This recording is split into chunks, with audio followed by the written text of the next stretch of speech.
La TV-CRA est au cœur des préoccupations des gens d'ici depuis plus de 45 ans.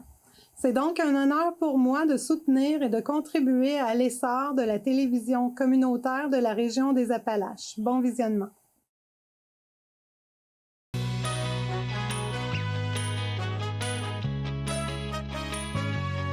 Madame, Monsieur, bienvenue à votre émission habituelle d'information Appalaches en quelques mots.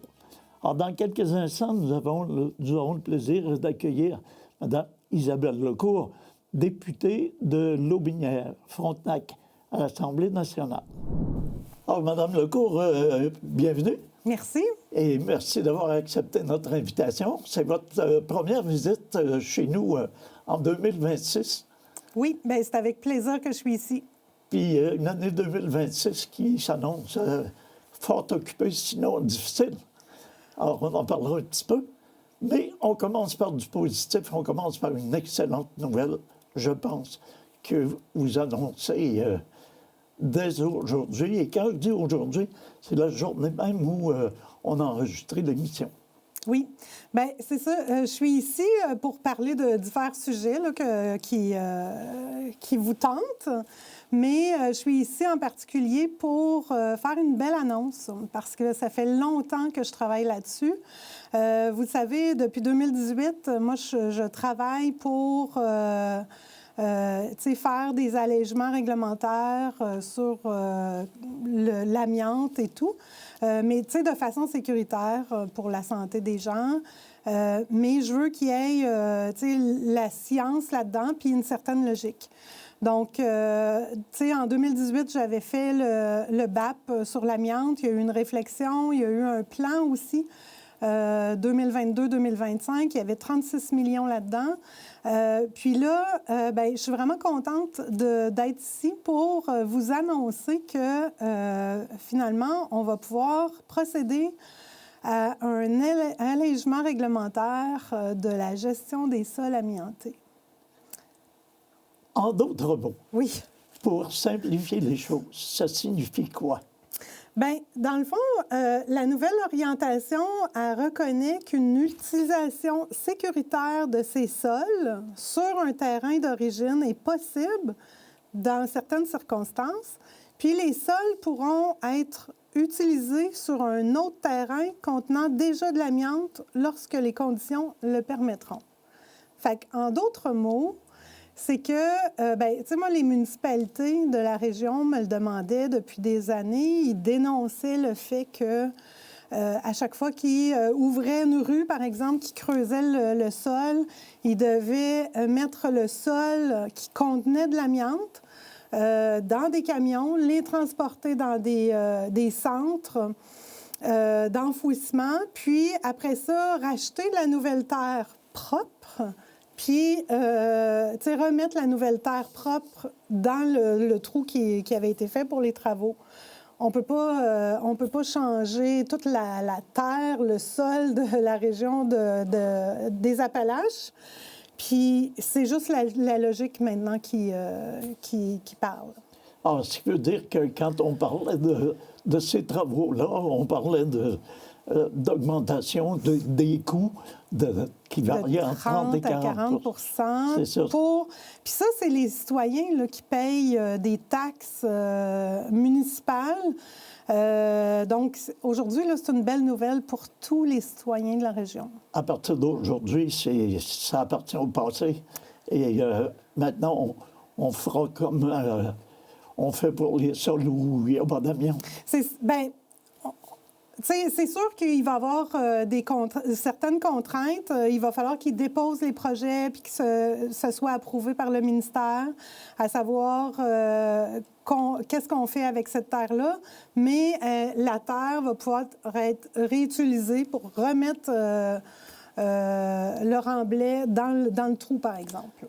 OK. Alors, ça veut dire que si on creuse des travaux d'aqueduc, on pourra conserver la terre à proximité, puis s'en servir pour le remplissage. C'est ça. S'il reste de la terre, bien, on va pouvoir la réutiliser pour d'autres travaux où est-ce qu'il y a déjà de l'amiante.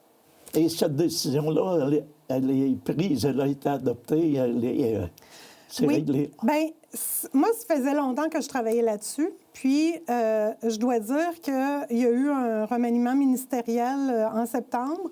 Le nouveau ministre de l'Environnement, c'était Bernard Drinville. Il a été ministre 4 mois. Et bien, grâce à lui, aujourd'hui, je peux faire l'annonce de l'allègement réglementaire. Donc, c'est un ministre très efficace. Et ça veut dire que ça sera en application à partir de... Bien, à partir d'aujourd'hui, là, OK, le ministère va faire en sorte qu'on peut réutiliser là, ce sol-là. J'oserais vous demander, il n'y aura pas de tracasserie administrative. Vous disiez qu'il faut soumettre le projet. Ça ne prendra pas des délais. Bien, je l'espère, mais je ne peux rien garantir. Puis s'il y a des problématiques, qu'on appelle mon bureau et je vais m'en occuper, comme tous les dossiers. Bien, bravo, c'est une excellente nouvelle. Puis je pense que les gens de la région vont s'en réjouir absolument. Là. Vraiment. Puis ça, c'est grâce à Bernard Drinville. Là. Je le redis encore, il a été ministre 4 mois à l'Environnement, puis il a poussé ce dossier-là, puis c'est aujourd'hui que je peux l'annoncer. Si M. Drinville avait été encore ministre, c'est lui qui aurait fait cette annonce-là à la table de concertation qui a lieu aujourd'hui. Mais présentement, il est à la course à la chefferie, puis c'est moi qui va faire cette annonce-là. Ça m'ouvre la porte pour vous parler de la course à la chefferie, parce qu'on sait que l'année 2026 est marquée. La course à la chefferie, des élections, le gouvernement siège pendant tout ce temps-là, le rapport de la commission Galland à travers tout. Alors, c'est une année qui s'annonce mouvementée, sinon difficile. Oui. Vous avez annoncé votre appui à M. Drinville. On comprend un petit peu pourquoi, là. Et qu'est-ce qui fait que vous avez donné votre appui à Bernard Drinville? Bien, tu sais, c'est sûr que l'annonce que j'annonce aujourd'hui, c'est fantastique. Mais pourquoi j'ai appuyé Bernard Drinville? C'est parce que je le connais, moi, depuis 2022. Personnellement, c'est une personne que j'apprécie énormément.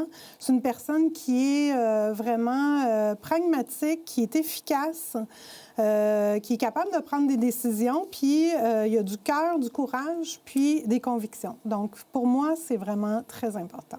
Et c'est la raison pour laquelle vous avez appuyé M. Drinville. Oui. Ça a été, pour ma part, en tout cas, une certaine surprise, parce que vous avez toujours fait la promotion de la femme en politique, et je m'attendais à ce que votre appui aille du côté de Mme Fréchette pour cette raison-là. Bien, moi, je suis très féministe. Tu sais, je pense que je l'ai prouvé là, depuis que je suis en politique. Je travaille beaucoup pour les femmes, mais moi, je ne veux pas avoir une femme à tout prix. Je veux que la personne qui va remplacer M. Legault soit compétente et qu'il soit capable de prendre des décisions. Et c'est pour ça que j'appuie Bernard Drinville. Ça s'annonce un petit peu difficile. Je ne sais pas si je vois bien là, la situation du côté de M. Drinville pour avoir des appuis. Il y a un dossier aussi qui est épineux un petit peu, celui du troisième lien. Alors, votre position là-dessus, parce qu'il y a quand même une partie de notre comté, Louis-Frontenac, qui est tout près de ce qu'on appelle le troisième lien, là, éventuellement. Bien, c'est un dossier qui me tient à cœur, c'est sûr. Puis, tu sais, c'est un dossier sur lequel on a fait plusieurs élections, la CAQ, malheureusement. Puis, bien, là, on est en train d'avancer dans ce dossier-là. Puis là, il y a la course à la chefferie. Puis là, on voit que du côté de Mme Fréchette, c'est pas trop clair. Fait que moi, ça, je peux pas endurer ça. Tu sais, c'était un engagement de la Coalition Avenir Québec. Puis je sais que Bernard Drinville l'y tient à tout prix. OK. Et ce qui veut dire que si jamais M. Drinville était élu à la tête de la CAQ, on pourrait se dire ça va aller de l'avant avec le troisième lien. Oui, exactement. Est-ce que c'est un besoin qui se fait sentir jusque dans votre secteur de l'Aubinière? Oui, il y a beaucoup de... Tu sais, les gens de Montréal, j'ai l'impression qu'ils ont de la misère à comprendre ça, mais tu sais, les gens de la Rive-Sud, les gens de Québec, tu sais, on est pris dans le trafic le matin, le soir aussi, puis les heures rallongent. Là. Avant, c'était de 5 heures à 6 heures ou de 4 heures à 5 heures, mais ça rallonge. Puis c'est sur l'heure du midi aussi. Puis nos deux liens sont vieillissants, donc il ne faut pas attendre encore 10 ans avant de bouger, sinon il va être trop tard. Donc, d'ici à la mi-avril, vous allez continuer à donner votre appui et à travailler en fonction de la nomination de M. Drainville. Oui. Puis, ce qui est important de dire aussi, c'est que c'est les membres qui vont choisir le nouveau chef de la CAQ et aussi le nouveau premier ministre jusqu'en octobre. Donc, moi, j'invite les gens à s'inscrire comme membres de l'Aubinière-Frontenac et avant le 13 mars, parce qu'après le 13 mars, ce ne sera plus possible de pouvoir être membre et voter. Donc, on va pouvoir être membre, mais on ne pourra plus voter. Okay. Fait qu'il faut être membre avant le 13 avril pour pouvoir avoir le 15... Non, excusez-moi. C'est le 13 mars. Il faut acheter notre carte de membre avant le 15 mars. OK. Le 13 mars, excusez. Et pour avoir droit de voter le 12 avril. OK. Donc, c'est une condition essentielle pour avoir droit au chapitre. Oui. Puis, chose importante, on le mentionne, les gens le savent déjà un peu, mais on le rappelle, c'est que le chef de la CAQ deviendra le premier ministre. C'est ça. OK. Autre situation que vous allez rencontrer en cours d'année, l'élection de l'automne. Alors, est-ce que vous avez déjà commencé, parce qu'on sait que vous allez revenir pour demander un troisième mandat. Alors, est-ce que vous avez commencé à faire votre travail de ce côté-là? Bien, moi, j'ai jamais arrêté de faire le travail. Je suis sur le terrain. Puis, tu sais, je vais dans des rencontres. Bien, tu sais, je vais rencontrer les citoyens. Comme en fin de semaine, j'étais hier... dimanche, j'étais dans un brunch puis un événement à l'extérieur. Je rencontre les citoyens, tout ça. Donc, moi, j'ai jamais cessé d'être sur le terrain. Puis, c'est sûr qu'il y a des fois des gens qui disent « Ah, bien, la campagne s'en vient, c'est pour ça que tu es sur le terrain. » J'ai jamais arrêté d'être sur le terrain. Puis je vais continuer jusqu'au mois d'octobre. Les gens vont pouvoir décider s'ils veulent me réélire ou réélire une autre personne. Est-ce que vous pensez que ça peut être plus difficile, compte tenu qu'il y a de nombreux ténors qui ont dit qu'ils ne revenaient pas, qu'ils ne solliciteraient pas un nouveau mandat? Bien, c'est normal. La politique, c'est pas facile. Puis c'est normal que, tu sais, à chaque 4 ans ou là, ça va faire 8 ans, il y a certaines personnes qui sont élues. Donc, c'est normal aussi là, de décider de ne pas revenir pour toutes sortes de raisons. Donc, puis il va y en avoir d'autres là, dans les prochaines semaines, les prochains mois aussi. Là. Il ne faut pas être surpris de ça. OK. Et comment vous entrevoyez là, l'année qui vient, compte tenu là, de la course à la chefferie et l'élection?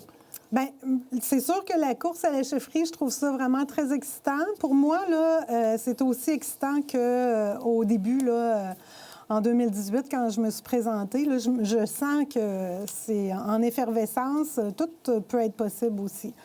Puis, le reste, on ne sait pas comment ça va se passer pendant l'année, mais on sera au travail là, pour les Québécois. Quand vous dites tout peut être possible, là, il y a évidemment la nomination de M. Drainville qui peut ne pas arriver. Est-ce que vous allez vous rallier? Qu'est-ce que vous allez faire à ce moment-là? Je vais prendre le temps de réfléchir à ça. À ce point-là? Oui. Moi, quand je fais quelque chose, je le fais avec cœur. Puis, c'est tout ce que je peux dire pour le moment. On suivra ça de façon très attentive. Donc, il y a eu récemment le lancement d'un plan stratégique appelé du gris au vert dans notre région. Vous aviez ouvert la porte à cette situation-là, je pense. Oui, bien, en campagne électorale, en 2018, je parlais déjà d'une zone d'innovation sur les résidus miniers. Puis c'est certain là, que personne qui croyait à ça.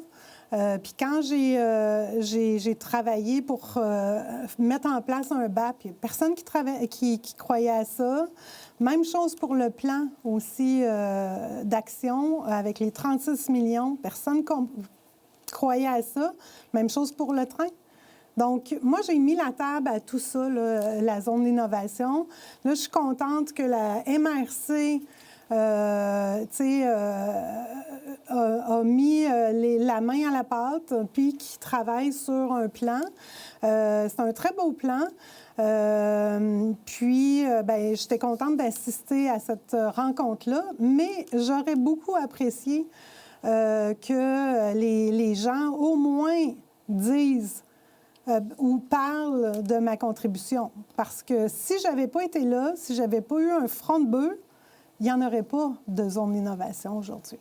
Et si on sollicite votre appui, je présume que vous serez toujours là? Bien, c'est certain, parce que moi, j'y crois. Et vous avez parlé du train qui faisait partie de tout cet ensemble-là.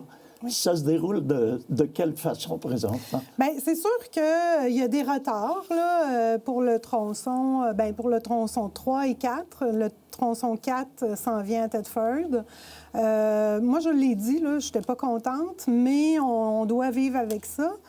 Puis moi, je vais m'assurer que, qu'il n'y ait pas trop de retard. Puis que ça ait lieu. Il n'est pas question que ça n'ait pas lieu. Le train va arriver à Thetford. L'argent est là. Il y a eu beaucoup d'investissements. On voit les ponceaux sont construits. Donc là, il faut que ça se passe. Ce qui semblait faire problème, en tout cas partiellement, c'était la présence d'amiante sur les emprises. Avec la nouvelle réglementation, est-ce que ça peut changer des choses? Oui, mais le train, c'est sûr que ça a eu une incidence sur l'annonce qu'on fait aujourd'hui. OK. C'est certain, parce qu'on a essayé de trouver des solutions, tout ça, puis on voyait bien que ça n'avait pas de sens là, de transporter des milliers de tonnes. Là. Et la solution, c'était l'allègement à la réglementation? Oui. Donc, ça va être directement relié. Bien, c'est relié à plusieurs. Le MTQ aussi a beaucoup, il doit payer beaucoup d'argent pour refaire des routes, tout ça. Je pense que ça va bénéficier à tout le monde, puis en particulier aux citoyens de la MRC. Quand on a parlé du BAP et on a parlé du plan qui a suivi, on a assisté à la naissance de l'Observatoire national de l'amiante. Oui.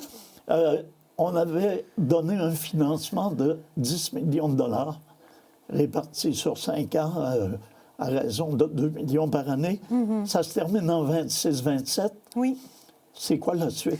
Mais là, c'est ça ce que j'ai oublié de dire tout à l'heure. Je parlais de M. Bernard Drainville, mais moi, ce que je souhaitais, c'est que l'ONA prenne part à faire avancer la mesure 4 qui n'est pas réglée. La mesure 4 du plan d'action, c'est établir un bruit de fond sur combien il y a de fibres d'amiante dans l'air ici, dans la région de Thetford. Donc ça, c'est pas réglé encore. Puis, moi, quand j'en ai parlé avec M. Drainville, il trouvait que ça avait bien du sens que l'ONA prenne part à ces recherches-là. Donc, il y a une entente de collaboration entre le ministère et l'ONA pour faire avancer cette mesure-là. Puis ça, c'est grâce aussi à Bernard Drainville. Là. OK. Donc, la création de l'Observatoire national de l'amiante, ça a donné des fruits, là. Oui, puis ça va en donner dans les prochains mois parce qu'ils vont avoir une entente avec le ministère pendant 3 ans. OK. Fait Ah. que, pour Et- répondre à votre question, il y a une entente OK. avec le ministère de collaboration. Et puis ça, c'est grâce à mon travail puis au travail du ministre Bernard Drinville. Et quand on parle d'une entente de collaboration, est-ce que c'est aussi une entente d'ordre financier Oui, également? oui. Donc, l'existence de l'Observatoire est assurée. Elle est assurée. Il y a une entente de 3 ans. Une autre bonne nouvelle, donc. Avec le train, il y a un dossier qui refait surface. On peut en parler très brièvement, mais votre réponse va être courte, je pense. On parle de centre de transbordement ou de gare intermodale. Votre position à ce niveau-là? Bien, ça va être court. Comme je vous avais dit au début, c'est que ça faisait partie là, du projet de train. Donc, moi, j'assume que ça va avoir lieu là. OK. Quels sont les autres dossiers, peut-être en cours, dont on pourrait parler puis qui sont importants à vos yeux? Bien, qu'est-ce qu'on peut parler présentement puis qui est important pour la région? C'est le projet de loi 17 qui a été déposé par mon collègue Samuel Poulain sur la captation et la séquestration de carbone. C'est un cadre réglementaire qu'on va pouvoir établir pour que les entreprises qui veulent qui ont des projets ici dans la région pour faire de la captation et séquestration de CO2, bien, ils vont pouvoir avoir accès à des aides gouvernementales fédérales. Donc là, ce n'était pas possible parce que le Québec n'avait pas de cadre réglementaire, mais avec ce projet de loi-là, ça va être possible. OK. Donc, ils vont pouvoir aller de l'avant avec leur projet. Projet de loi qui a été adopté ou qui est à venir? Il a été déposé et dans les prochaines semaines, bien, on va recevoir des groupes, puis on va étudier ça article par article, puis ensuite, bien, on ne peut pas supposer qu'il va être adopté, mais on espère qu'il sera par l'Assemblée nationale. Bon, ça, alors, c'est une autre bonne nouvelle. Une autre nouvelle positive, finalement. Oui, bien, tu sais, je veux dire, moi, je fais beaucoup de travail. Je travaille beaucoup sur les dossiers. Tu sais, c'est sûr que, oui, il y a des bonnes nouvelles. Puis ça, c'est pas étranger à tout le travail que je fais, là. Fait qu'il y a beaucoup de gens qui disent « Ah, ben moi, je prends tout le temps des photos, je coupe des rubans. » mais c'est parce que je travaille beaucoup aussi, là. Fait qu'il y a des résultats puis des bonnes nouvelles. Pour terminer sur une bonne note, vous entrevoyez la suite des événements comment? Les prochains mois pour notre région. Puis on parle de Lotbinière-Frontenac. Bien, moi, je pense qu'avec tout ce qui se passe présentement dans la région, tu sais, je veux dire, on a des bonnes nouvelles. Il y a beaucoup, tu sais, d'investissements qui s'en viennent ici. On le voit, là, tout le développement économique de la région. Moi, je pense que, tu sais, l'avenir de la région, là, va être vraiment beau, là. On passe à autre chose, là. On passe à autre chose, oui. Ah ben, le cours, c'est tout le temps qu'on avait. Ça a été fort intéressant, compte tenu également de l'exclusivité qu'on a eue en début, à savoir l'allègement de la réglementation sur la gestion de l'amiante ou des résidus amiantés. Alors, vous remercie infiniment de votre présence, puis on espère qu'on aura l'occasion de vous recevoir à nouveau dans les prochaines semaines. Ça me fera plaisir, merci. Merci beaucoup. Alors, quant à vous, on vous remercie d'avoir été des nôtres. On vous invite à être là la semaine prochaine pour une émission semblable. Entre-temps, passez une excellente semaine. Prenez soin de vous et prenez soin des vôtres.